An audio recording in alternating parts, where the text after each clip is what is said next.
During the 2016 presidential campaign, at what point does Robert Mueller have to put everything on hold as we head into the midterm elections, Donna? Well, look, I would hope that by Labor Day, when the last primary is held sometime during that period, that the investigation is able to enter its last phase. But you have to follow the evidence.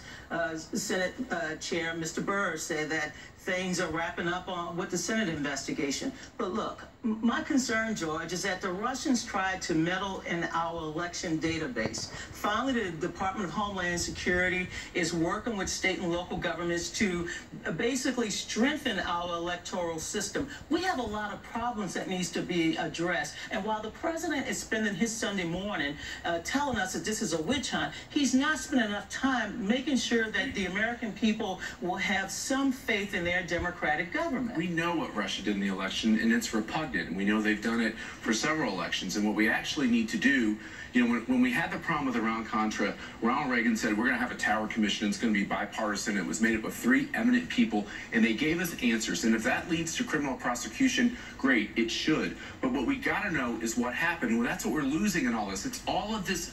It's this cavalcade of other crimes. Crimes previous to running for the president. Crimes ancillary to running for the president. The American people are fair. That's not what this was all about. It was about treason. And if there's no treason, they're not going to hold them accountable. Let's hold fair enough. Robert Mueller is not done yet. He's a year in. I think one of the problems here is that Donald Trump has a strong PR machine giving his side of the story out, and the Department of Justice and the investigators do not.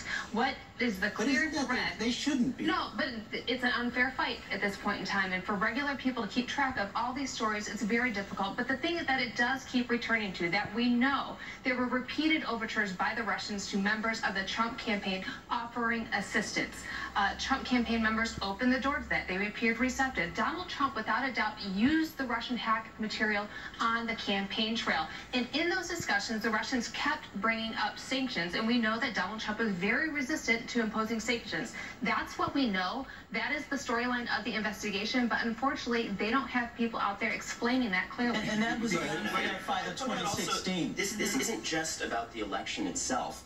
We are seeing revelation after revelation suggesting that there were foreign entities interfering on various policy issues. For instance, you know, we had the reporting in the last weeks from me and also several other reporters that there were efforts to scupper the Iran deal, to sabotage the reputations of people behind it. Now we see our withdrawal from the Iran deal. We see our government bereft of diplomats, which is the subject of my book, obviously. So I'm self-interested in pointing out that, but I would point out that that is going to be a big issue going into the election. I just want to say one thing. I don't think it required George Nader, who, by the way, I was the first to report, to convince Trump to get out of the Iran deal. He was the emissary. Look at the New York Times revelation in the last few days about Israeli social media manipulation.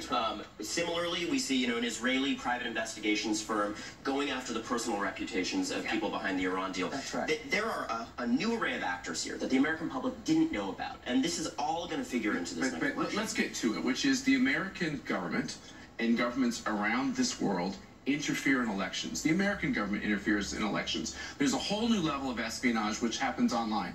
I think the American people do need to have complete transparency in what the threats are against us, but also what we do. The American people need to know what its own intelligence agencies did in this campaign. People can say it's spying, it's not spying. It's disgusting. I don't care whose campaign this was. Help me out here. We shouldn't be using the government in a presidential campaign. We shouldn't be using the agencies to try to pick a winner or a loser. Mr. Strzok, you talked about this earlier. I wish we